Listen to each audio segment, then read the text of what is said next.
মির্জা আব্বাস সাহেব বলেছেন যে খালেদা জিয়ার শরীরে শেখ হাসিনা জেলে বন্দি রেখে স্লো পয়জনিং তার শরীরে ঢুকিয়ে দিয়েছে। তার শরীরে পয়জন ঢুকানো হয়েছে, যেই জন্য চিকিৎসা করেও তাকে সুস্থ করা যাচ্ছে না। সারা পৃথিবীর বড় বড় ডাক্তারের সাথে যোগাযোগ হয়েছে, চিকিৎসা করা হয়েছে, কিছুদিন সুস্থ থাকে, আবার অসুস্থ হয়। কয়েকদিন আগে সেনাবাহিনীর ক্যাম্পে এক অনুষ্ঠানে এসেছিলেন, হাত পা গুলো একটা ভিডিও দেখেছেন, কলার মতো ফুলে গেছে, একেবারে লুলার মতো হয়ে গেছে, হাত নাড়াতে পারে না, পা নাড়াতে পারে না, পুরো শরীরের ভেতরে ভাইরাস আর পয়জনিং করেছে ওই স্বৈরাচার হাসিনা। বেগম খালেদা জিয়া বিদায় নিয়ে চলে গেছেন। তিনবারে প্রধানমন্ত্রী ম্যাডাম খালেদা জিয়া মৃত্যুবরণ করেছেন। এমন একটা খবর যে কোনো সময় আসতে পারে, সংকটময় মুহূর্ত তিনি পার করতেছেন। সারা বাংলাদেশের মানুষ তার জন্য দোয়া করতেছে। জামাত ইসলামের ভাইরা তার জন্য দোয়া করেছে, ছাত্র শিবিরের ভাইরা দোয়া করেছে, এনসিপি দোয়া করেছে, আমরা দোয়া করতেছি।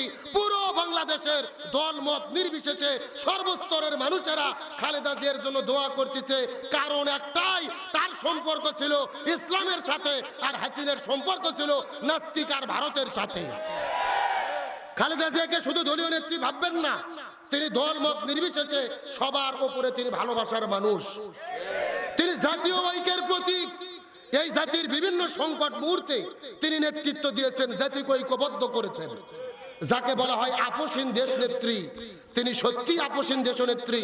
আন্দোলন করেছে দীর্ঘ বছর ধরে ইরশাদের বিরুদ্ধে, তার কাছে মাথা নত করে নাই। হাসিনের বিরুদ্ধে আন্দোলন করেছে, একমাত্র স্বামীর বাড়ি থেকে গলা ধাক্কা দিয়ে বের করে দেওয়া হয়েছে, বাড়ির চতুর্দিকে বালুর ট্রাক দিয়ে ঘেরাও করে রাখা হয়েছে, জেলে বন্দি করেছে। তারপরও হাসিনা সাথে বেগম খালেদা জিয়া আপোষ করে নাই। এই জন্যই তাকে বলা হয় আপসহীন দেশনেত্রী। একটা তথ্য আপনাদেরকে দিতে চাই, বেগম খালেদা জিয়াকে জেলে বন্দি করার পরে স্বৈরাচার হাসিনা 3টে শর্ত দিয়েছিল। জোরে বলেন কয়টা? যেই 3টে শর্ত যদি আপনি মেনে নেন, আপনাকে মুক্ত করে দেওয়া হবে।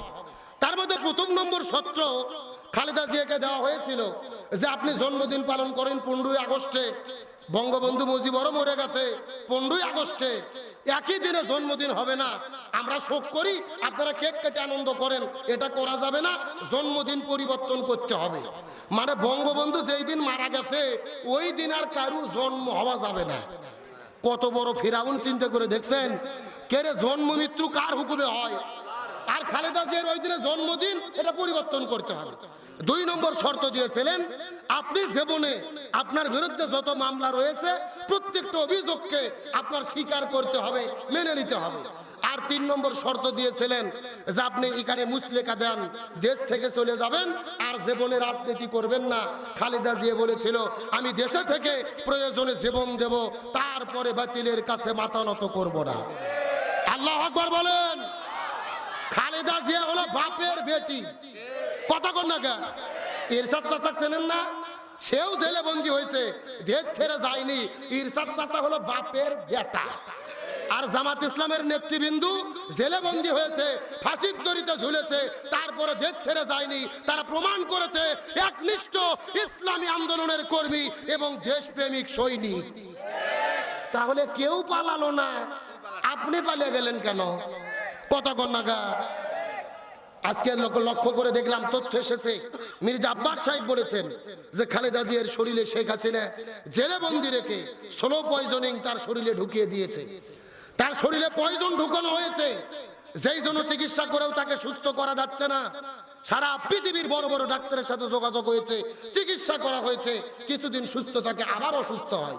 কয়েকদিন আগে সেনাবাহিনীর ক্যাম্পে এক অনুষ্ঠানে এসেছিলেন, হাত পা গুলো একটা ভিডিও দেখেছেন, কলার মতো ফুলে গেছে, একেবারে লুলার মতো হয়ে গেছে, হাত নাড়াতে পারে না, পা নাড়াতে পারে না, পুরো শরীরের ভেতরে ভাইরাস আর পয়জনিং করেছে ওই স্বৈরাচার হাসিনা। আমরা বলতে চাই, পয়জন ঢুকায় তুমি কি করলে, জুলুম করে কি করলে? খালেদা জিয়া যদি মারাও যায়, এই দেশের মানুষ কান্না করে তার জন্য দোয়া করবে, আর তুমি পালিয়ে থেকে কি করবে? এই দেশের জনগণ তোমাকে ফাঁসির দড়িতে ঝুলাবে। তার মানে বোঝা গেল জুলুমের শিকার হলেও যদি হক পক্ষে থাকা যায়, সম্মান দেয় কে? আমার বন্ধুগণ, মুসলমান ভাইরা গভীর মনোযোগ লক্ষ্য করুন। আমি কোন নবীর আদর্শ গ্রহণ করার জন্য আপনাদেরকে বললাম, যেই নবীর আদর্শ আপনাদেরকে মানার জন্য বলতেছি, ওই নবীকে আল্লাহ দুনিয়ার ভেতরে নেতা করে প্রেরণ করেছেন। জোরে বলেন সুবহানাল্লাহ। আল্লাহ কোরআনুল কারীমের মধ্যে বলেন, ইয়াসিন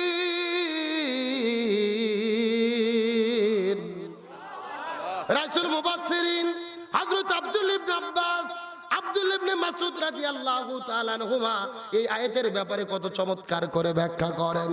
এখানে এই শব্দটি হলেন হরফে নেদা, আর সিন মানে হলো সাইয়্যেদ। সাইয়্যেদ শব্দের অর্থ হলো নেতা। আল্লাহ নবীজিকে নেতা বলে ডাক দিয়েছেন, বলেন সুবহানাল্লাহ। এই জায়গার মধ্যে বর্ণনা করেন নেতার অর্থ হলেন পাঁচটি, সাইয়্যেদ অর্থ হলেন পাঁচটি। এক নম্বর হলেন সাইয়্যেদুল বাশার। এই দুনিয়ার মধ্যে আল্লাহ যতগুলো মানুষ সৃষ্টি করেছে সবগুলো মানুষের নেতা হলেন আমাদের নবী। দুই নম্বর সাইয়্যেদুল আম্বিয়া, আল্লাহ পৃথিবীর ভেতরে যতগুলো নবী প্রেরণ করেছে সবগুলো নবীদের নেতা হলেন আমাদের নবী।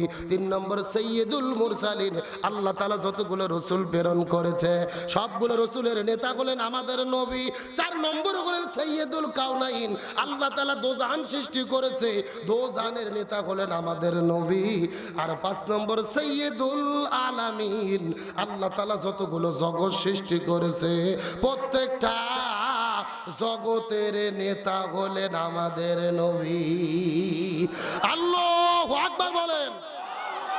আমাদের নবী সমস্ত মানুষের নেতা, সমস্ত নবীর নেতা, সমস্ত রাসূলের নেতা, তামাম জাহানের নেতা, বিশ্ব জগতের নেতা। এখন প্রশ্ন করতে চাই, ওই নবীকে নেতা মানার দরকার আছে না নাই?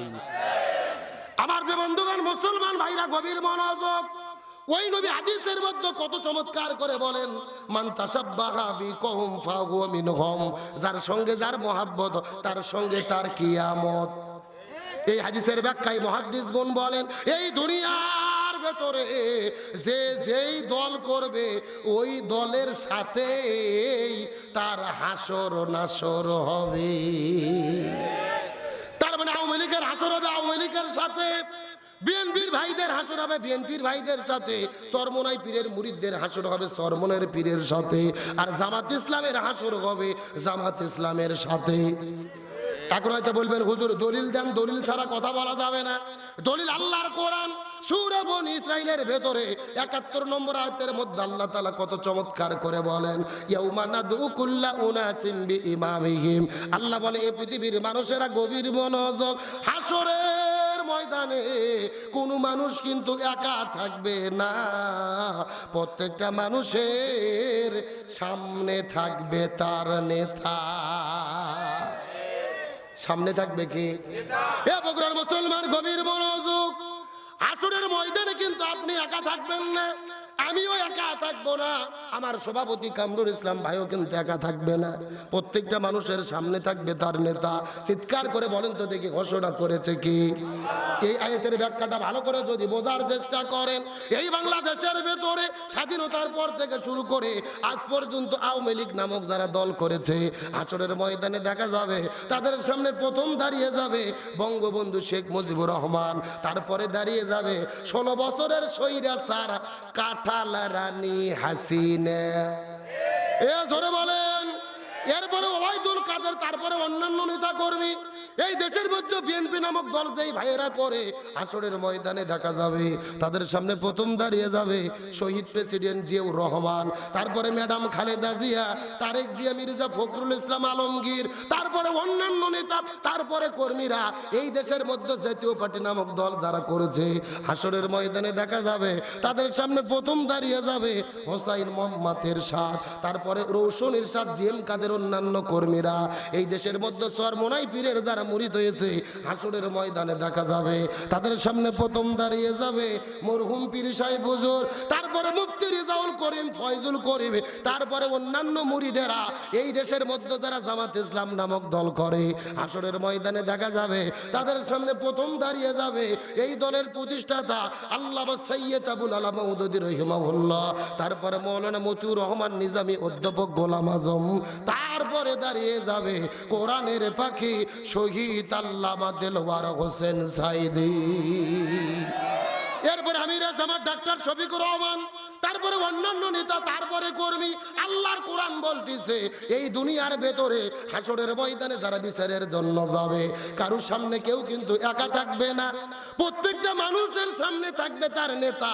এখন আল্লাহর এই আয়াতটা নিজেদের জীবনের সঙ্গে যদি মিল করার চেষ্টা করেন, এই দুনিয়ার ভেতরে এমন নেতার পেছনে আপনি ঘুরেছেন যেই নেতাগুলো জনগণের চাল ডাল গম চুরি করে খায়, রাস্তা করার দায়িত্ব পাইলে রড বালু সিমেন্ট চুরি করে খায়, ব্রিজ করার দায়িত্ব পাইলে রডের বদলে বাস ঢুকে দেয়, দেশের টাকা চুরি করে বিদেশের মধ্যে নিয়ে যায়, CNG stand, bus stand, tempo stand দখল করে চাঁদাবাজি করে, এমন নেতার পেছনে যদি আপনি ঘুরে থাকেন, আল্লাহর কোরআন বলতেছে তাহলে আপনারা ধরা খাইয়ে বসে আছেন। এ কথা কোন কথা কোন? এ নেতা মানা দুনিয়ার বিষয় নয়। এই দুনিয়াতে যাকে নেতা মানবেন হাসরের ময়দানে তাকে সামনে পাবেন। এখন হাসরের ময়দানে আলেমদেরকে, হুজুরদেরকে, দাড়ি টুপিওয়ালাদেরকে সামনে পেতে চান, নাকি সুৎকুর ঘুষকুর চিটার বাটপারদেরকে সামনে পেতে চান? বাড়িতে যাওয়ার পরে বইয়ের সাথে বিছানাতে শুয়ে চিন্তা ভাবনা করে সিদ্ধান্ত নেবেন। না না না, কমিটি আমাকে হাতে লাঠি দেয়নি যে আপনাদের আমি মাইরে মাইরে বুঝাবো না। আল্লাহ আমাকে এখানে আমাকে দায়িত্ব দিয়েছে, আমি কোরআনের কথা বলবো, মানা না মানা আপনাদের ব্যাপার। কথা বলেন ঠিক কিনা? তাহলে আখেরাত ভালো করার জন্য এই দুনিয়াতে ভালো নেতার পেছনে ঘোরার দরকার আছে না নাই? 16 বছর জীবন যৌবন শেষ করে দিল আওয়ামী লীগের নেতা কর্মীরা রে, অথচ যেই নেত্রীর জন্য জীবন দেওয়াতে প্রস্তুত ছিল ওই নেত্রী পালিয়ে গেল, একটা বার পর্যন্ত ভুলিয়ে গেল না। এখন হাসরের ময়দানে ওই হাসিনে কোনো উপকার করবে? ও তো বলবে বাংলাদেশে আমার আওয়ামী লীগ নামে কোনো দলই ছিল না। কথা কন না কা? দেশে আগুন লাগাইয়া আলেমদের জ্বালাইয়া পালাইয়া সাইরা গেলে ঢাকা, গণভবনটা এখন ফাঁকা বুবুরে, গণভবনটা এখন ফাঁকা। শূন্যস্থান পূরণ বোঝেন না জোরে? গণভবনটা এখন, গণভবনটা এখন দেশে আগুন লাগাইয়া আলেমদের জ্বালাইয়া পালাইয়া সাইরা গেলে ঢাকা, গণভবনটা এখন ফাঁকা ডাইনি রে, গণভবনটা এখন, গণভবনটা এখন, গণভবনটা এখন। অধিকারের কথা বললে বলেছিলে রাজাকার, জনগণ বই জাগাল তুমি বুবু সৈরাচার। অধিকারের বললে কথা বলে দিলে রাজাকার, জনগণ বই জাগাল তুমি বুবু সৈরাচার। তোমার নেই তো শরম লাজ বুবু বড়ই সিটিং বাজ, তোমার নেই তো শরম লাজ বুবু বড়ই নাটক বাজ, কাউয়া ডাকে না আর কাকা, গণভবনটা এখন ফাঁকা বুবুরে, গণভবনটা এখন। এ সবাই গণভবনটা এখন, গণভবনটা এখন দেশে আগুন লাগাইয়া আলেমদের জ্বালাইয়া পালাইয়া সাইরা গেলে ঢাকা, গণভবনটা এখন ফাঁকা বুবুরে, গণভবনটা এখন, গণভবনটা এখন, গণভবনটা এখন। খেলা হবে, খেলা হবে, শামীম তো আর বলে না, সংসদে মমতাজের বুকটা এখন ফাটে না। খেলা হবে, হবে খেলা, শামীম তো আর বলে না, সংসদে মমতাজের বুকটা এখন ফাটে না। বুবুর টাকলা মুরদ নাই, পলকের ঝলক তো আর নাই, বুবুর টাকলা মুরাদ নাই, পলকের ঝলক তো আর নাই, বুবুর টাকলা মুরাদ নাই, দিল্লিতে স্বামীর বাড়ি একা, গণভবনটা এখন ফাঁকা বুবুরে, গণভবনটা এখন দেশে আগুন লাগাইয়া জনতার জ্বালাইয়া পালাইয়া সাইরা গেলে ঢাকা, গণভবনটা এখন ফাঁকা বুবুরে, গণভবনটা এখন ফাঁকা।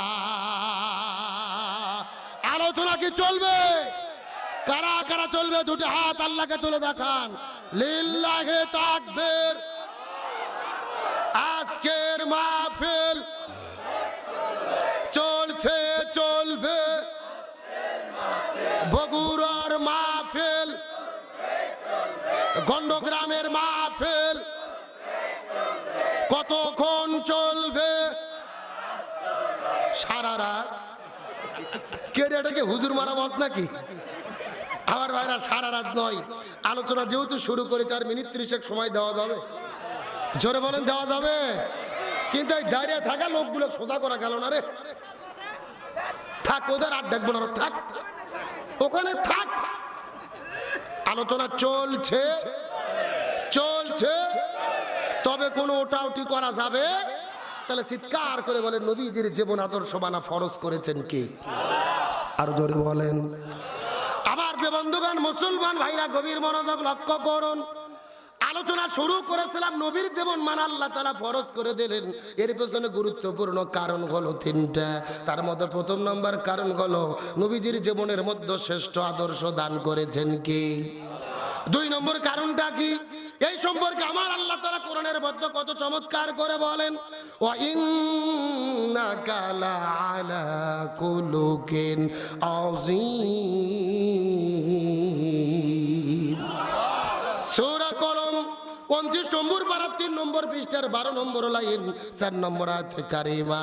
তাফসীর ইবনে কাসিরের মধ্য থেকে বলতেছি, আল্লাহ বলে, এ পৃথিবীর মানুষেরা বোঝার চেষ্টা করো, হযরত আদম আলাইহিস সালাম থেকে শুরু করে ঈসা রূহুল্লাহ পর্যন্ত আমি যত নবী রাসূল দুনিয়ার মধ্যে প্রেরণ করেছি, কোন নবীর চরিত্রের ব্যাপারে আমি আল্লাহ কোরআনে সার্টিফিকেট দেই নাই, কিন্তু নবীর ক্ষেত্রে বলে দিলাম, ওয়া ইন্নাকা লাআলা খুলুকিন আযীম।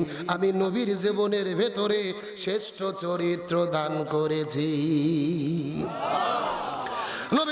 নবীজির ইসলাম মাজান মায়েশা সিদ্দিকা এর কাছে যাওয়ার পরে কিছু সাহাবীরা জিজ্ঞেস করে বললেন, আম্মাজান মায়েশা সিদ্দিকা, আপনি একটু দয়া করে বলেন তো দেখি নবীজির চরিত্রটা কেমন ছিল, আপনার কাছে জানতে চাই। আম্মাজান ডাক দিয়ে বলেন, এ নবীর সাহাবীরা রে, তোমরা কি কোরআন পড়ো নাই? সাহাবীরা বলে, হ্যাঁ আমরা কোরআন পড়েছি। আম্মাজান বর্ণনা করে বলেন, তাহলে তোমরা ভালোভাবে জেনে নাও, পবিত্র কোরআন ছিল যেমন, আমার নবীজির চরিত্রটা ছিল তেমন। একেবারে পবিত্র কোরআন যা, আমার নবীজির প্র্যাকটিক্যাল লাইফটা। সুবহানাল্লাহ। আমার বন্ধুগণ, মুসলমান ভাইরা গভীর মনোযোগ। তাহলে নবীর জীবন মানে আল্লাহ ফরজ করে দিলেন। 1 নম্বর কারণ হলো নবী শ্রেষ্ঠ আদর্শ, 2 নম্বর নবী শ্রেষ্ঠ চরিত্র, আর 3 নম্বর কারণটা কি? এই সম্পর্কে আমার আল্লাহ তাআলা কোরআনের মধ্যে কত চমৎকার করে বলেন, ওয়া মা আরসালনাকা ইল্লা রাহমাতাল লিল আলামিন। সূরা আম্বিয়া 17 নম্বর পারার 13 নম্বর পৃষ্ঠার 6 নম্বর লাইন 107 নম্বর আয়াতে কারিমা। তাফসীর ইবনে কাসিরের মধ্য থেকে বলতেছি, আল্লাহ বলে, পৃথিবীর মানুষেরা গভীর মনোযোগ। আসমান বলো, জমিন বলো, গ্রহ বলো, নক্ষত্র বলো, জ্যোতিষ্ক মণ্ডলী বলো, নিহারিকা বলো, আমি আল্লাহ তাআলা এই মহাবিশ্বের ভেতরে যতগুলো জগৎ সৃষ্টি করেছি, প্রত্যেকটা জগতের জন্য আমি আমার নবীকে রহমত বানাই দিছি। আমার বন্ধুগণ, মুসলমান ভাইরা গভীর মনোযোগ লক্ষ্য করুন। এতক্ষণ পর্যন্ত আনন্দ করে করে মজা করে করে অনেক আলোচনা আপনারা শুনেছেন, শেষ কথাগুলো ভালো করে বোঝার চেষ্টা করবেন। আল্লাহ নবীজিকে কেমন রহমত বানাইছে। নবীজি দুনিয়ার মধ্যে আগমন করলেন, নবীজির বাবার নাম আব্দুল্লাহ, মায়ের নাম হলে নামেনা, কিন্তু নবীজি এখন পর্যন্ত দুনিয়ায় আগমন করেন নাই। কিন্তু নবীজি তার মা আমিনার গর্ভের ভেতরে যেই দিন অস্তিত্ব লাভ করে ফেললেন, লক্ষ্য করে দেখা গেল আসমান জমিন গ্রহ পর্বত নক্ষত্র সাগরের মাছগুলো পর্যন্ত আনন্দ করা শুরু করে দিয়েছে।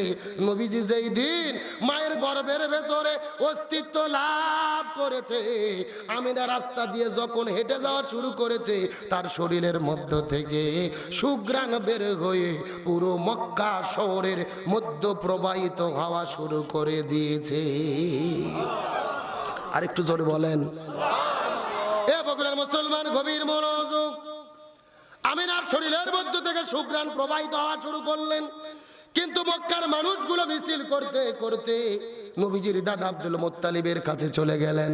তার কারণ হলো ওই মক্কার রীতি এবং নীতি ছিল, যেই মহিলাটার স্বামী মারা যাবে এই মহিলার শরীরের মধ্যে সুঘ্রাণ ব্যবহার করতে পারবে না। কিন্তু আমিনার স্বামী বিদায় নিয়ে চলে গেছে, তার শরীরের মধ্যে কেন সুঘ্রাণ বের হয়? তারা দল বেঁধে মিছিল করতে করতে নবীজির দাদা আব্দুল মুত্তালিবের কাছে যাওয়ার পরে ডাকতে বলে, সর্দার এটা কেমন কথা, আপনার পুত্রবধূ শরীরের মধ্যে কেন সুঘ্রাণ ব্যবহার করে? তাও যেন তেন শুনো সুঘ্রাণ নয়, পুরো মক্কা মদিনা খোঁজ করে দেখেছি কোন দোকানের ভেতরে এত সুন্দর সুঘ্রাণ খুঁজে পাওয়া যায় না। এ বগুড়ার মুসলমান গভীর মনোযোগ। আব্দুল মুত্তালিব এই কথাগুলো শোনার পরে স্ত্রীকে সঙ্গে করে নিয়ে আমিনার কাছে চলে গেলেন। যাওয়ার পরে ডাকতে বলে, মা আমিনা, তুমি কি আমাদের নাক কান গলাগুলোকে কেটে ফেলবা? তুমি কেন সুঘ্রাণ ব্যবহার করেছো মা? তোমার কাছে জানতে চাই। আমিনা ডাকতে বলে, বাবা মিথ্যা কথা বলবো না, কসম করে বলতে চাই, আজ থেকে কয়েকদিন আগে আমার গর্ভের ভেতরে একটা সন্তানের অস্তিত্ব লাভ হয়ে গেছে। তারপরে আমার জীবনের ভেতরে আশ্চর্যজনক